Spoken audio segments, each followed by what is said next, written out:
ham is taking over the Palmetto State. Amateur radio operators are making sure their communication skills are razor sharp. Field Day is a two-day event, which is part of Amateur Radio Week.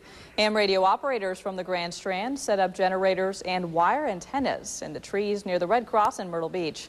Organizers say conducting field tests is a good way to make sure they're ready in case of an emergency.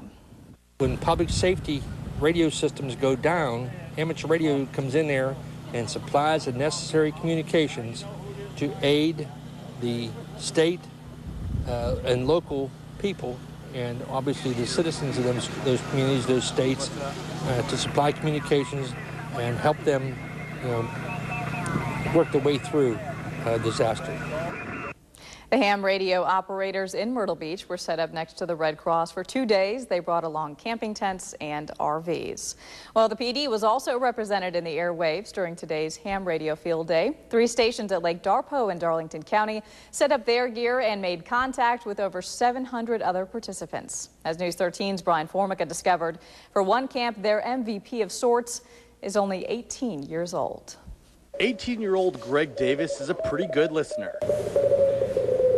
Like that's the guy in Canada, VE3 something. Beeps, blips, bumps, and bings to him all say something different.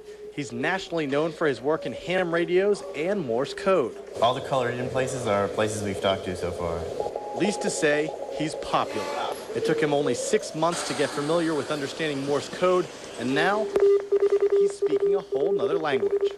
He's talking to somebody else right now, but when he's done, I'll call him. It's basically like a chat room, except when it comes down to it, his instant message could save the day. Come out and set up a temporary station like this so that if a hurricane came through or something, we could set up and still get messages in and out of the area.